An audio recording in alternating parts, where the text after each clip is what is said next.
everybody. So I know what I'm getting ready to do is I'm actually getting ready to teach a small history lesson because not a lot of people actually understand this. So let's look up Green New Deal, and this is actually homework that I was given and I actually have to do. PDF under congress.gov H.RES 109, and I'm going to look at this and break down what's in it, and then we're going to go and delve into some other stuff, okay? So actually, this document is 14 pages, and I am probably not going to read all of this, but the reason why it says 350 million people is because that's about how much exists. More than 350 million people more to be exposed globally to deadly heat stress by 2050. So they're talking about heat stress. A lot more than 90% of, and I'm gonna use this to write down, to slow down wildfires, more than 50 in most annual economic output in the United States by the year, supposedly. I don't believe any of this bullcrap. Global temperatures kept 1.5 degrees Celsius. Global reductions in greenhouse gas emissions for human sources 40 to 60% from 2010 levels. Net zero global emissions. Where the United States is currently experiencing several related crises with life expectancy declining while basic needs such as clean air, clean water, healthy food, and adequate health care, housing, transportation. What they're saying essentially is we want quality of life, not quantity of people living in the United States. We really don't care if a lot of people live here. We don't want you to be here. That is what the Green New Deal actually states. And then in that portion, and then it says a 4-decade trend of wage stagnation and decentralization and anti-labor policies that has led to hourly wages overall stagnating since 1970s despite increasing worker productivity is what it's stating. The erosion of earning and bargaining power. Now, this part I'm going to actually go into detail about as to why. The erosion of the earning and bargaining power of workers in the United States and inadequate resources for public sector workers to confront the challenges of climate change at the local federal level. I'm pretty much going to focus on the economic side. So let's look at the 4-decade trend of wage stagnation. That's one main one that I'm concerned with. Hourly wages since the 1970s. What happened around that time frame? Oh, right. We said no more US dollar backed by gold. Okay, I wrote it out, not beautifully. But that's what this, when we were taking off the US dollar gold standard, is whenever we saw 4-decade trend of wage stagnation. So you can't say we're getting ready to create a new bill when in actuality it was poor economic choices that presidents before made that made it where we as the United States were unable to recover. So that caused 4 decades of trends of wage and stagnation. What did that do? Pretty much make us into a third world country without us actually acknowledging it. And then we say, oh, well, that's normal because, and we normalize stagnation because why should you expect for, okay, you know, the same people that state, well, houses back in I'm going to erase that. How much did a house cost back in 1930s? How much did a house cost back in 1930? No. Do you see this? While a house bought in 1930 for around $6,000 may be worth roughly $195,000 today when adjusted for inflation.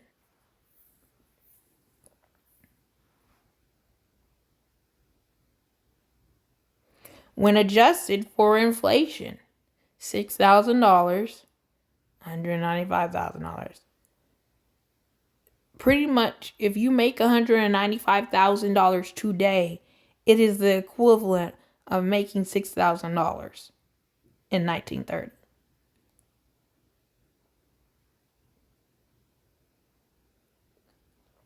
Even the United States, inside of their own bill, state that there's a 4-decade trend of wage stagnation and deindustrialization and anti-labor policies that led to hourly wages overall stagnation since 1970s. Well, why did they date back to the 1970s? Because that's whenever a whole bunch of bullcrap happened.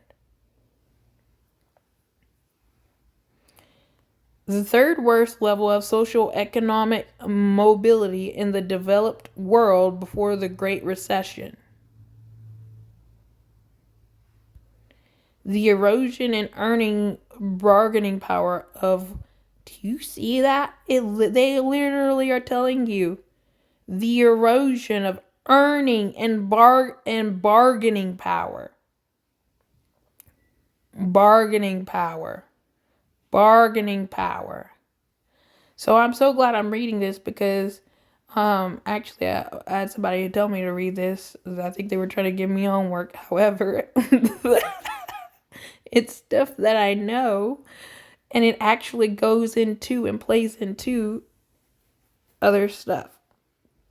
So, but yeah, so it talks about the bargaining power and the reduced bargaining power. If we don't have power, are we the number one nation in the world? You have to have power in order to be the number one nation in the world. So if our bargaining power and earning power, if you attack the money, you attack our bargaining power, you attacked our power, so that we can't say, we are the mightiest, and we tell you what to do. That's what the United States essentially is attempting to do. Okay? So if they're no longer the mightiest, who's the mightiest? Think about that. Now, it does talk about climate change, pollution, and all of this other type of stuff, economic injustice. What the United States pretty much stated right here is everybody is going away from the petrodollar. We need another plan because our old plan is no good. We're going to go under the vise of global warming.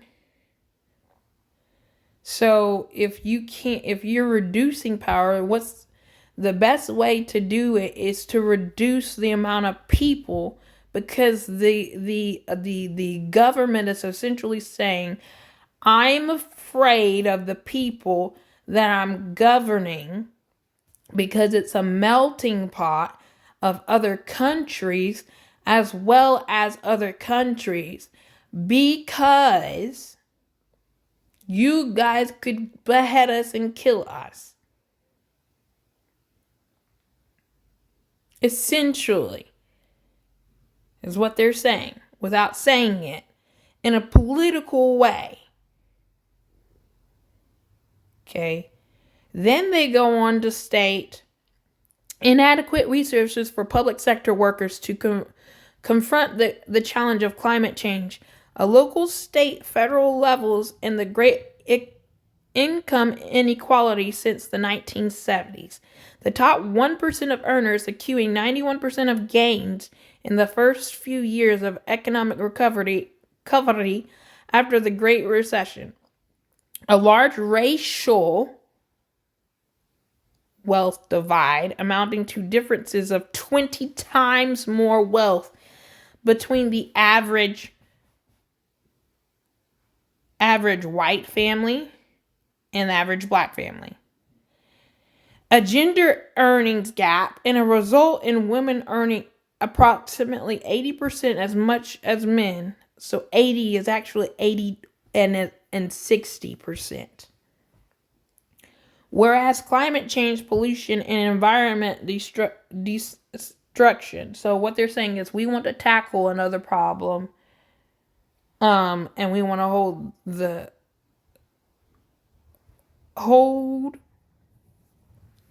the power still, and we're going to hold the power through tackling another problem. Don't look at what we've done. We just want to tackle another problem. And we want you to be here with us when we tackle that problem. And still need to use the US dollar. So that's why they came up with the idea of electricity. Because then they said we could still get paid. The rest of the world, global warming is a global thing. You can't escape it. All of you guys need to do what you're supposed to do and follow global warming. Just shame on you. Okay?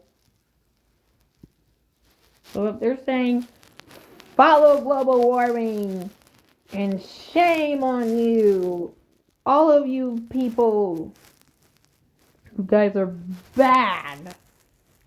You've done really bad things to the environment. You guys refuse to use the right electricity oils to keep this country running. I mean, not country. Whole world. Whole world. That's it, whole world. Whole world. And you disgraced, complete utter disgrace. I can't believe you. So because of all of your disgrace,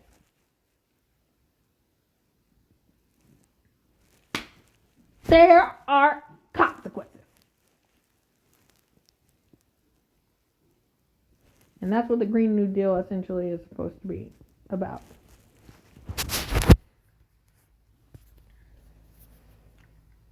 It's about consequences and about racial divide and women economic growth. They're just masking. These are all the problems that they're looking to fix. Because if they fix these problems, then they're hoping that people will obey.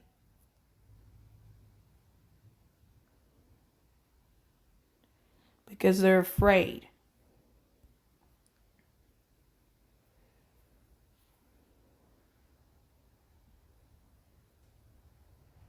And then as you see, they state that by impacting the economic, environmental, and social stability of countries. So it's impacting the economic, environmental, and social stability of countries. You mean the lack of not having oil and people that want to buy your oil is impacting the stability of the United States. No, and yet you still chose to write this paper. It's almost like he had a face-to-face agreement or like met up with him and they're just like, no, we are good. They don't like Biden, bro. They do not like him.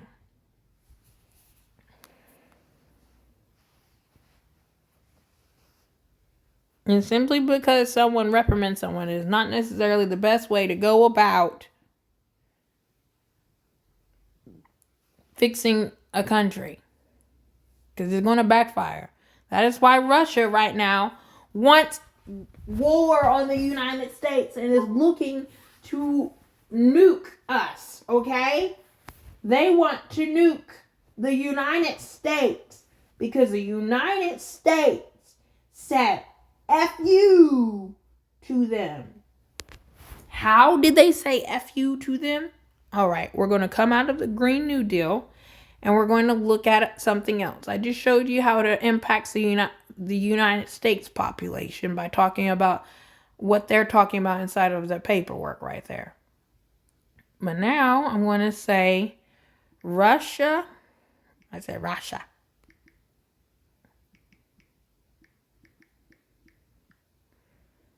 Russia. How many people live there? Pretty much is what I'm looking at. So, as of October 15, 2024, there's 144 million people, 144.5 million people, and then you have the blah, blah, blah, blah, blah, blah, but I'm not even getting ready to go into all of that.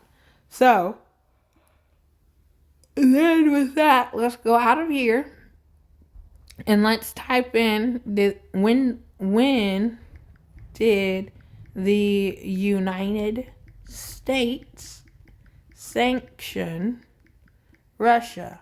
And what does sanction mean? When did the United States tell Russia we are freezing your bank accounts in US dollars?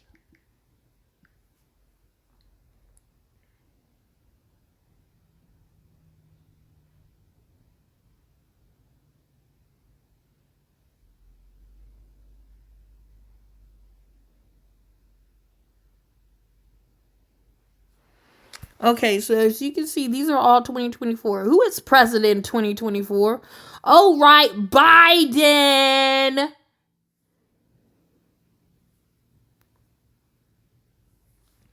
But guess whenever this first started? Let's read this right here. February 28th, 2022. You see that? February 28th, 2022. Treasury prohibits transactions with central banks. U.S. Department of Treasury.gov. You see this? Do you see this? Treasury prohibits transactions with central banks. Okay, let's click out of this so I can Bank of what? It says Central Bank of Russia right there. Russian right there. Central Bank of Russia right there. Ooh, if it'll let me do it. Let me do it. Let me do it. Okay, I didn't tell you to let me do all of that now. Go away. I'm trying to look at all of this. Now you will go away. Okay, now click. Thank you. Now go away. We don't care. Okay, get my little pinky in. And Central Bank of Russia. Same paper, same document. All right, now let's click out of here and let's click into it. Ooh, let's see. What does it say?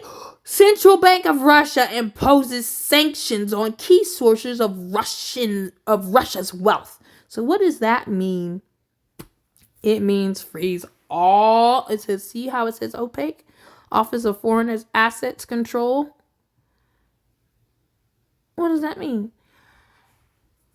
They froze 144 million people that had at least 60%, because that's the average, 60% of their assets. So let's just say it was divided equally.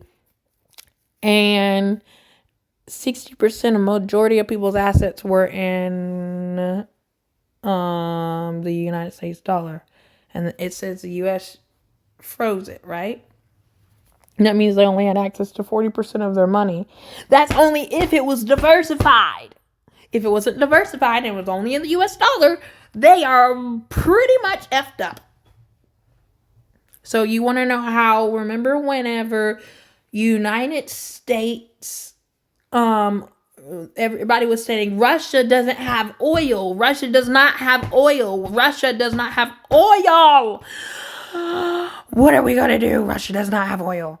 That's because of this.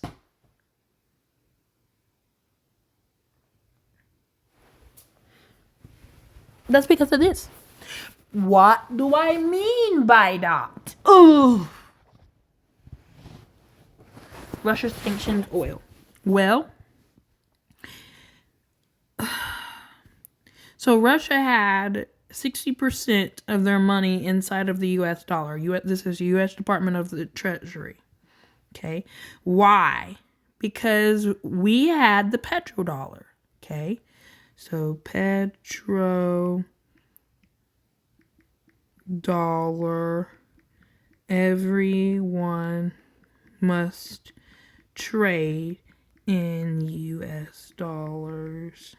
Just typing how petrodollar affects the U.S. dollars. This is Investidia. This is stuff that I know, but, hoping I can pass it down to you. Click into it. How petrodollars affect the U.S. dollar. Since 1970s. What does that paper say? Since 1970s, right? That's what the New Deal stated.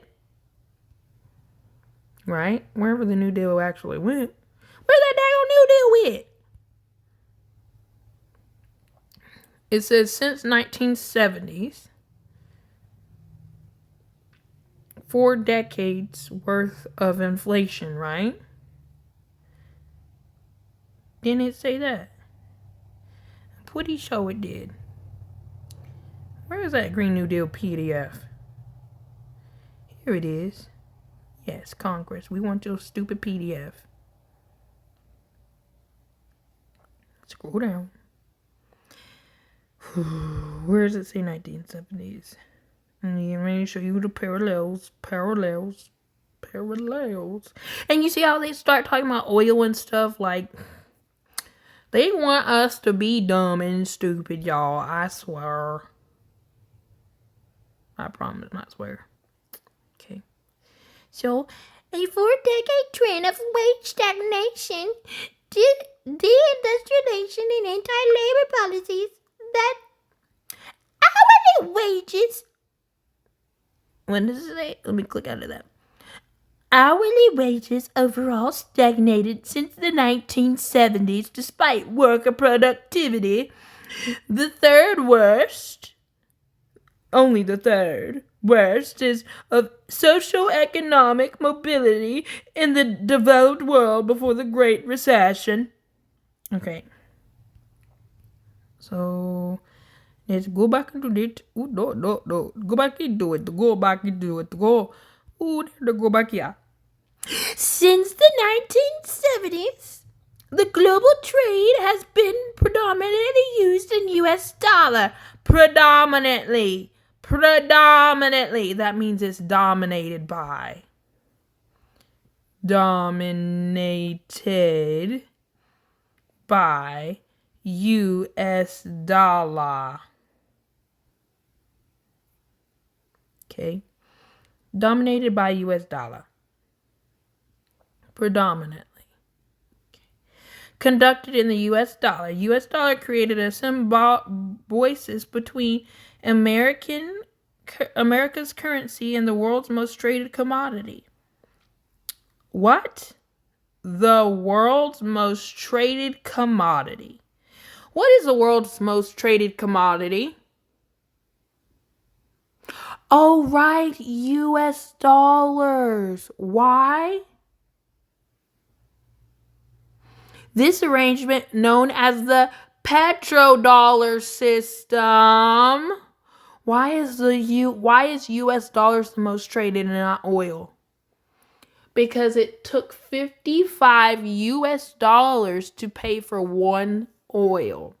So what they said is, this is what their agreement was with Saudi Arabia. Saudi Arabia, we know that the U.S. dollars will no longer be backed by gold. We know this because we stopped it a long time ago. We don't really give two flying flipping chicken nuggets. The point is, we don't care. You still gonna pay us. We will pay you 55x more US dollars. And you know the US dollar right now is the most traded commodity. Everybody wants it because it's the most. And what we will do is we will make everybody trade their currency for US dollars. So if it's Chinese yuan, they'll trade their Chinese yuan for US dollars so they can keep their country running. And this one over here in Russia will trade their rupees or whatever they call the rubles, whatever, I don't know, for US dollars so they can keep the country running. And euros for US dollars and all of the different currencies for US dollar bills, which is how it's the most traded commodity. And we'll make it where they buy 55. I need them to buy 55x more than 55x more. So I need them to buy so they can have oil. But we're going to have the military here. And because we have the military here, you are not allowed to trade in any other currency except for the US dollar. So, you give me all your money. Give it to me. I need your oil. I am providing you with military. And in return, you make sure they only trade in US dollar bills. Because it is the top of the food chain. Now, in knowing that means Saudi Arabia right now is playing defense on both sides.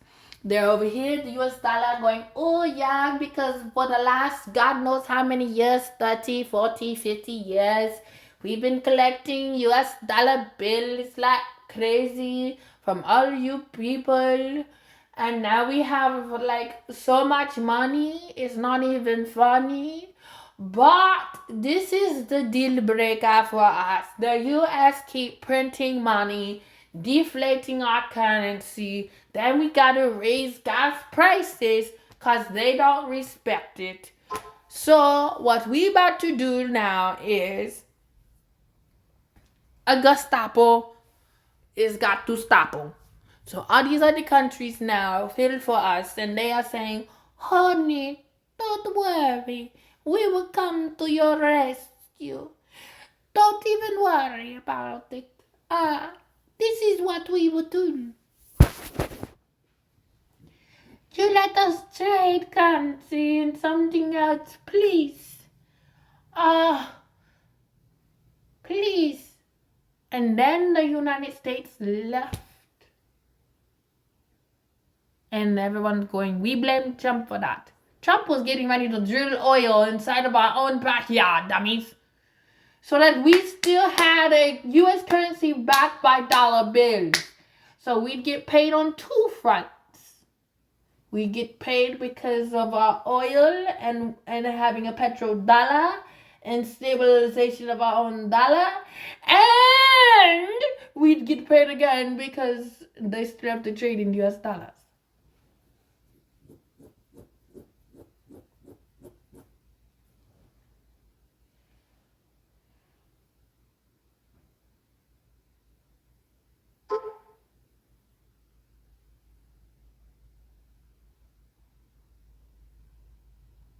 So, hopefully you follow what I am saying.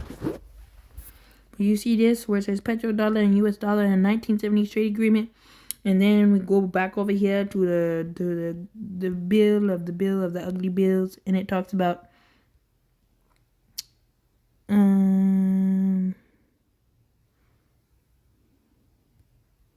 On the second page, I think it is.